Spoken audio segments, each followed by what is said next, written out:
Imaginez une nuit où la chaleur du Sahel ne se voit pas, elle se respire. L'air brûle la gorge, la poussière rouge colle à la peau, et au bout d'une piste défoncée, un convoi s'arrête sans fanfare. Des soldats épuisés lèvent la tête, pensant voir un général, un ministre, un officier décoré. C'est Ibrahim Traoré lui-même qui descend d'un simple pick-up en treillis, les rangées plantées dans la poussière. Pas de caméra, pas de tapis rouge, seulement un président qui partage les rations, qui dort sur le sol, qui écoute en silence des hommes que le monde ignore. Dans un temps où le pouvoir aime les palais, pourquoi un chef d'État choisit-il le sable, le sang séché et la fatigue pour seule scène ? Ce qui se joue autour d'Ibrahim Traoré dépasse largement le simple récit d'un soldat président. Au Burkina Faso, un pays longtemps réduit à des chiffres de terrorisme dans les Burkina Faso News, il est en train de déplacer le centre de gravité du pouvoir, de la distance vers la proximité, du marbre vers la poussière. Si l'on gratte derrière les images virales d'Ibrahim Traoré Burkina Faso ou d'un Ibrahim Traoré interview traduit à la hâte, on découvre une expérience beaucoup plus radicale. Transformer une armée fatiguée en fraternité, transformer le deuil en résistance, transformer la compassion en doctrine stratégique. Les enjeux sont vertigineux. Si ce modèle réussit, il bouscule non seulement les élites locales, mais aussi une vision occidentale du leadership en Afrique, habituée à voir des hommes forts, pas des hommes qui s'agenouillent devant des mères endeuillées. La vérité, c'est que l'histoire d'Ibrahim Traoré commence par un vide, pas par une victoire. En 2022, le Burkina Faso saigne. Des villages entiers se taisent après des attaques, des familles fuient, des casernes manquant de tout, des soldats tombent sans même un acte de décès. Dans ce chaos silencieux, un jeune officier comprend qu'aucune arme neuve ne réparera une armée fracturée si l'âme des hommes reste brisée. Sa première réforme n'est pas un contrat d'armement, c'est une promesse. Aucun soldat ne se battra et ne mourra plus seul. De là naît le fonds de soutien pour les familles. Cette idée simple et pourtant sismique qu'une veuve aura un revenu, qu'un orphelin sera nourri, habillé, envoyé à l'école. Les troupes se passent une histoire comme un secret. À Koudougou, une mère qui a perdu son fils voit la porte s'ouvrir non sur un fonctionnaire, mais sur Ibrahim Traoré qui s'agenouille, front posé sur sa main tremblante, sans discours, sans caméra. Dans un pays où le pouvoir signifiait l'éloignement, ce silence devient tonnerre et redessine le lien entre l'État, l'armée et les citoyens. Pour comprendre ce que construit Ibrahim Traoré, il faut suivre ceux qui marchent à ses côtés. Il y a ce jeune caporal revenu d'Arbinda, dont les bottes usées disaient mieux que tous les rapports l'intensité de la guerre. Avant, il se voyait comme un pion remplaçable. Après la création du fonds de défense et des initiatives pour les familles de soldats, il découvre que le salaire qui arrive pour sa femme, la bourse pour sa fille, l'écoute offerte à ses cauchemars font désormais partie du contrat moral entre lui et la nation. Il y a aussi ces anciens combattants démobilisés, autrefois fantômes des villes, que le programme de réinsertion transforme en mécaniciens, agriculteurs, artisans. Ils portent des vêtements civils, mais la discipline militaire pulse encore dans leurs gestes. À travers ces trajectoires, l'effet de levier est net. La politique n'est plus abstraite, elle change la table, le toit, le regard porté sur soi. C'est par ces visages que le projet d'Ibrahim Traoré prend corps. La chronologie, elle, ressemble à une secousse continue. D'abord, le pays encaisse les embuscades, comme celle qui coûte la vie à 17 soldats près d'Arbinda. La nouvelle tombe à Ouagadougou, puis sur toute la carte du Burkina Faso, comme une vague de plomb. Au lieu de se retrancher derrière les murs du palais, Ibrahim Traoré arrive en pick-up poussiéreux, se tient devant les cercueils alignés, parle d'une voix brisée d'un sacrifice jamais oublié, puis marche parmi les familles, une main sur chaque cercueil, une prière murmurée pour chaque nom. De cette journée naît la Journée nationale du courage, un rituel où les écoles ferment, les marchés se taisent, les drapeaux s'abaissent, non par défaite, mais par révérence.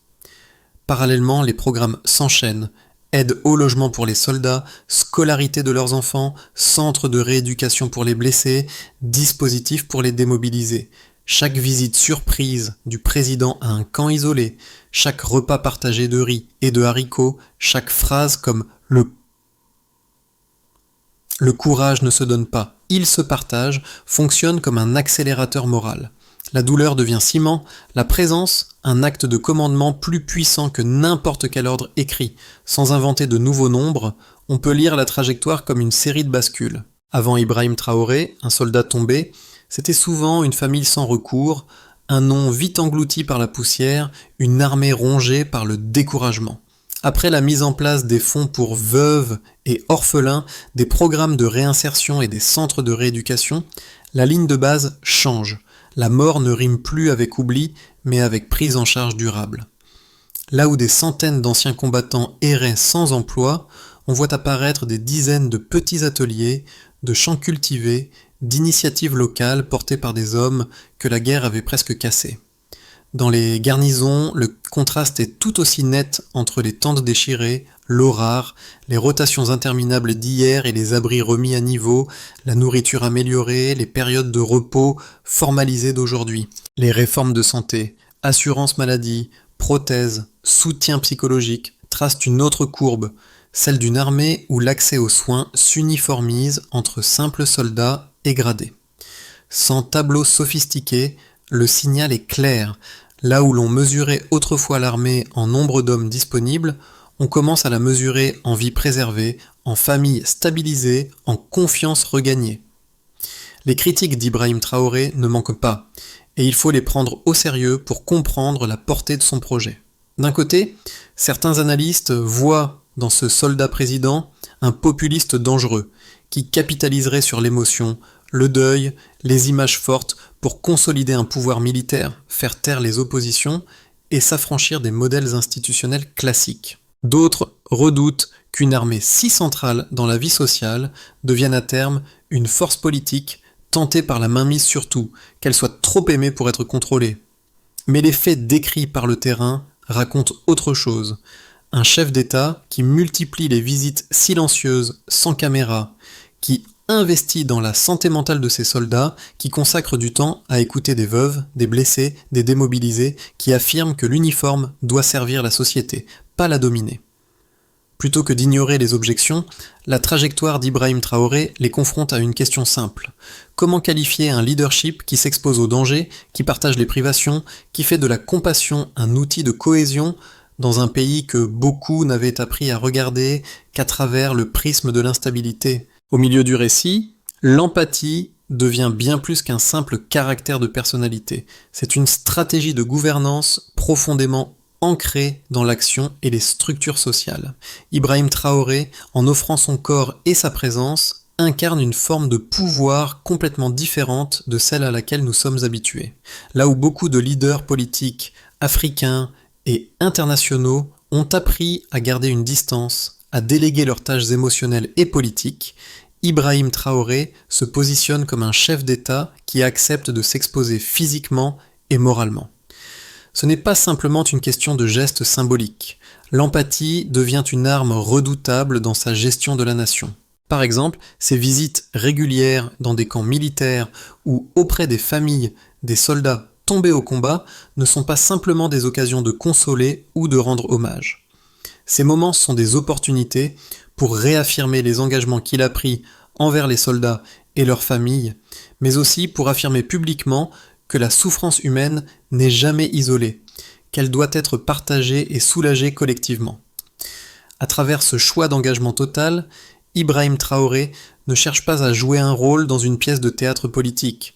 Il ne s'agit pas de donner l'illusion d'un leadership solide ou de faire de la compassion un outil de manipulation.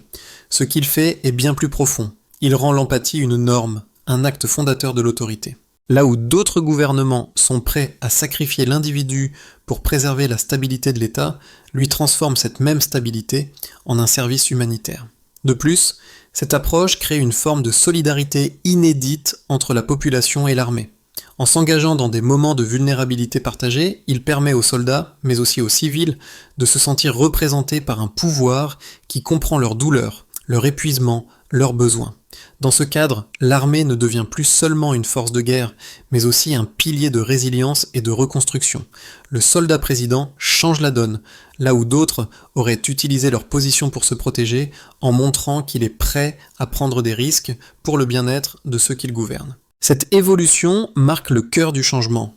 Ibrahim Traoré ne dirige pas uniquement par des réformes institutionnelles, mais par une transformation des relations humaines à l'intérieur de la société burkinabé. Il renverse l'idée selon laquelle la force de l'État réside uniquement dans sa capacité à contrôler et à imposer. Il démontre, à travers l'action, que la force d'un peuple, et donc d'un gouvernement, réside dans sa capacité à se réinventer à partir des souffrances partagées. Les conséquences tangibles de ce changement radical s'étendent dans 4 domaines interconnectés, chacun influençant l'autre dans un cycle de transformation. L'impact de ces réformes se mesure d'abord dans le monde des soldats qui étaient autrefois vus comme de simples exécutants d'une mission gouvernementale. Aujourd'hui, ils sont reconnus comme des individus à part entière avec des vies, des familles, des rêves. Le soutien continu de Traoré les pousse à se sentir investis d'une mission plus grande que celle de simplement combattre. Dans les unités, une nouvelle culture de solidarité se développe, où l'empathie devient une valeur centrale.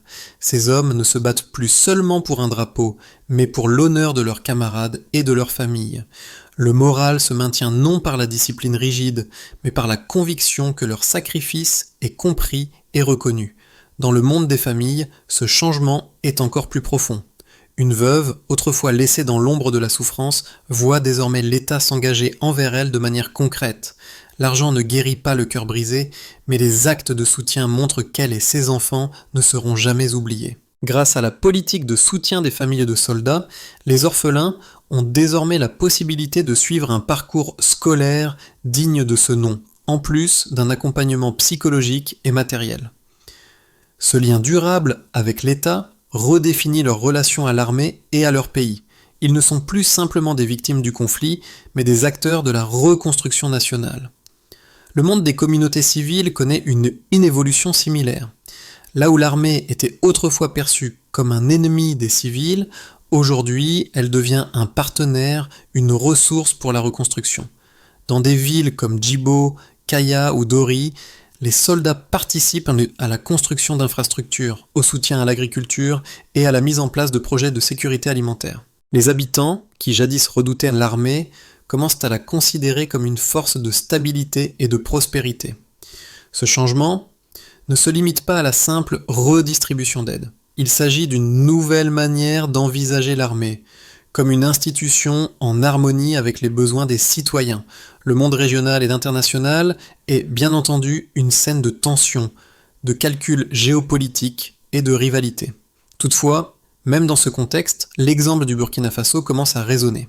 Le modèle d'Ibrahim Traoré, loin d'être un exemple isolé, commence à susciter l'intérêt de pays voisins, notamment du Mali, du Niger et du Tchad, où des officiers voient dans son approche une alternative à la violence et à la domination. Au-delà des frontières, la perception de l'armée, de la guerre et de la politique commence à se transformer. L'Afrique ne doit plus être vue seulement comme un terrain de conflit et de coups d'État, mais aussi comme un laboratoire de nouvelles formes de gouvernance. La dignité, unifiée sous la bannière d'un leadership empathique, devient une nouvelle norme qui s'étend lentement à travers le continent. Ce n'est plus un simple changement politique, mais un bouleversement culturel qui est en train de se propager à travers les couches les plus profondes de la société burkinabé et au-delà. Les conséquences de ce modèle sont encore en train de se déployer, mais une chose est claire, la dignité humaine est au cœur de cette transformation, et elle devient une ressource stratégique aussi précieuse que les armes elles-mêmes. À mesure que le temps passe, les 3 scénarios évoqués se dessinent plus distinctement, chacun portant ses propres espoirs et dangers. Dans le scénario de base, les réformes continuent leur chemin, mais l'instabilité du Sahel et les menaces extérieures maintiennent un niveau de tension élevé. Le modèle burkinabé se consolide, mais lentement. La Journée nationale du courage devient un rendez-vous annuel, un moment de deuil collectif, mais aussi de ressourcement. L'armée, maintenant plus proche des civils, joue un rôle plus visible et positif, mais les attaques terroristes ne cessent pas pour autant. Les troupes continuent de lutter contre des ennemis invisibles et parfois invincibles, mais la résilience est palpable. La solidarité se tisse entre les forces armées et les citoyens, même si des défis logistiques et financiers persistent. Dans le scénario optimiste, la situation au Burkina Faso évolue de manière plus favorable. Les réformes initiées par Ibrahim Traoré inspirent d'autres pays de la région, notamment au Mali, au Niger et au Tchad. de jeunes officiers militaires commencent à adopter une vision plus humanitaire de leur rôle en fusionnant les besoins de défense avec des objectifs sociaux et économiques. L'idée de l'armée citoyenne prend racine non seulement dans le pays, mais à travers des partenariats régionaux qui l'intègrent dans une stratégie collective de sécurité et de développement. L'image du soldat au service de la nation devient un modèle que d'autres cherchent à imiter. Cependant, dans le scénario pessimiste, les forces extérieures opposées au modèle de Traoré deviennent plus actives. Certains pays occidentaux, soucieux de préserver leur influence, ou certains groupes internes en quête de pouvoir, commencent à voir ce mouvement comme une menace. Les attaques des groupes armés se multiplient et des tentatives de déstabilisation économique apparaissent. La pression extérieure, combinée à la résistance intérieure de certains secteurs, crée une dynamique de crise. Dans ce scénario, la solidité du lien entre Ibrahim Traoré et son peuple sera mise à l'épreuve. Le soutien populaire, bien qu'important, ne pourra peut-être pas suffire face à la complexité de la situation géopolitique. Dans ces trois scénarios, le facteur clé demeure la cohésion sociale et la résilience du peuple burkinabé. Si cette cohésion peut être maintenue, il est possible de surmonter les défis internes et externes. Cependant, le chemin à parcourir est semé d'embûches et la direction reste fragile. Ce qui est certain, c'est que le pays n'aura pas de retour possible à son passé et que la route à venir dépendra de sa capacité à maintenir les valeurs de solidarité et d'empathie qui ont permis d'unir des forces disparates jusqu'ici. Lorsque le spectateur regarde cette histoire à distance, depuis son canapé ou à travers l'écran de son téléphone, il pourrait être tenté de croire que le récit du Burkina Faso, avec ses aspects de souffrance, de solidarité et de courage, est un conte de fées d'un autre temps, un exemple que l'on ne pourrait jamais voir se reproduire ailleurs. Mais c'est précisément là que réside le cœur de ce récit.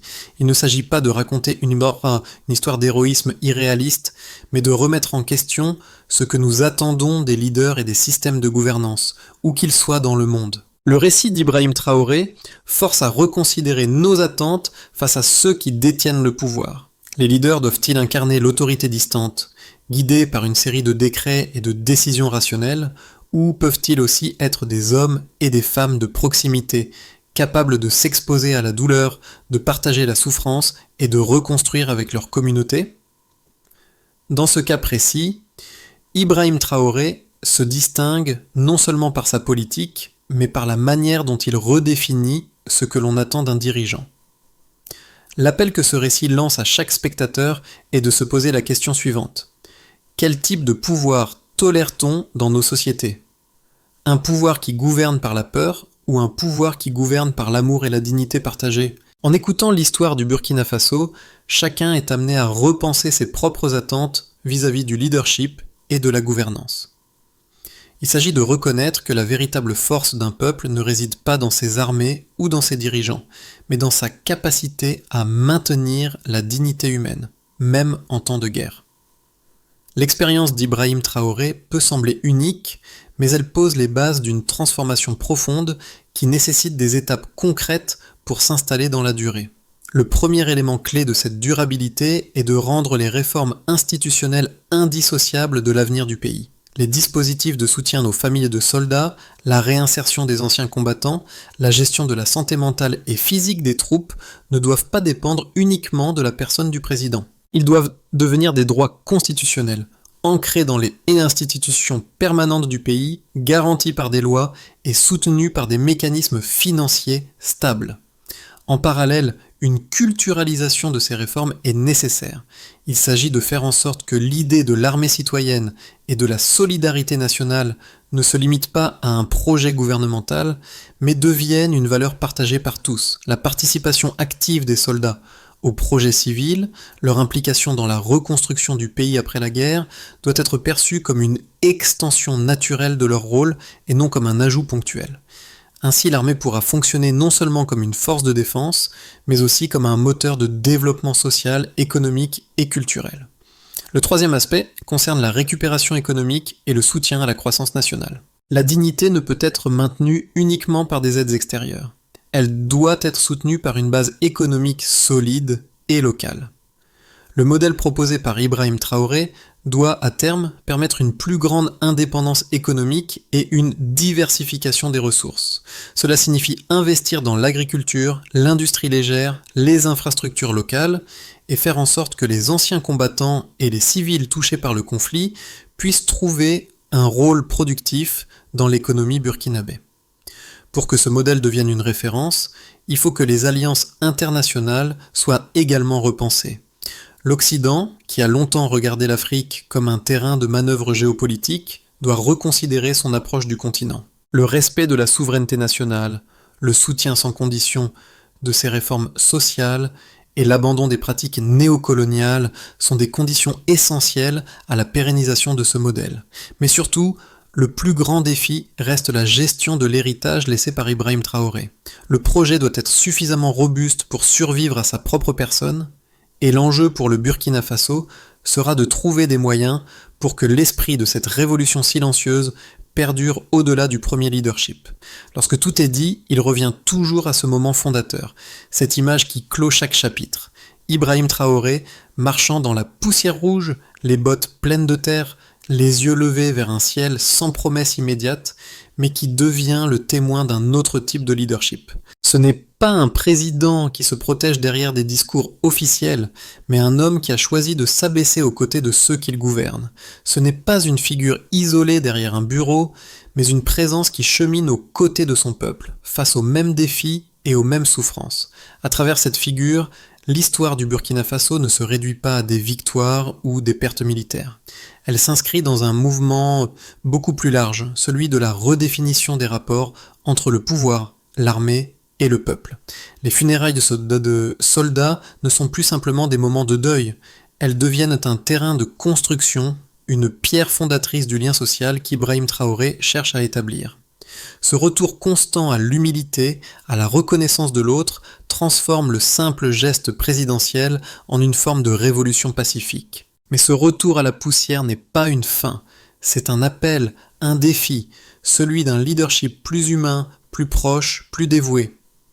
Il nous oblige à nous interroger sur nos propres attentes en matière de pouvoir, sur les liens que nous établissons avec ceux qui gouvernent, sur ce que nous considérons comme digne d'être suivi. Cette transformation ne se limite pas à la société burkinabé. Elle incite tout un chacun à repenser la relation au pouvoir, au sacrifice et à l'empathie dans le contexte de notre monde globalisé. Et ainsi la question demeure, qu'est-ce qui restera de l'histoire d'Ibrahim Traoré au-delà du Burkina Faso? Un rebelle qui a défié l'ordre établi ou un modèle plus large pour l'avenir de la gouvernance mondiale? Le dernier appel ne concerne pas simplement l'adoption d'un modèle, mais une invitation à réfléchir à la manière dont chaque spectateur choisit de se projeter dans l'histoire d'Ibrahim Traoré. À l'heure où nous assistons à des crises de confiance mondiale, à des gouvernements qui se coupent de leur peuple, l'histoire du Burkina Faso offre un contrepoint fondamental. Peut-on gouverner autrement? Le véritable changement, dans ce cas, ne se situe pas dans les politiques ou les réformes seules, mais dans une réinvention du lien humain entre gouvernants et gouvernés. Ce que fait Ibrahim Traoré n'est pas juste une réponse à un problème immédiat, c'est une tentative de remédier à la fracture historique entre l'État et ses citoyens. Cette approche peut-elle être reproduite ailleurs? Peut-être. Mais plus que tout, elle nous invite à reconsidérer ce que nous attendons des dirigeants et des institutions. Ainsi, la véritable question que nous posons à la fin de ce récit n'est pas seulement celle de l'avenir de Burkina Faso, mais celle de chacun de nous. Quel genre de société voulons-nous créer? Et quel rôle le leadership doit-il jouer dans cette société? Il est possible que l'histoire d'Ibrahim Traoré ne soit qu'un premier chapitre. Le prochain se joue déjà, pas seulement au Burkina Faso, mais dans chaque cœur et chaque esprit qui choisit de repenser la gouvernance d'aujourd'hui. La réponse à cette question, en grande partie, dépend de chacun de nous et de notre capacité à choisir le type de leadership que nous voulons soutenir.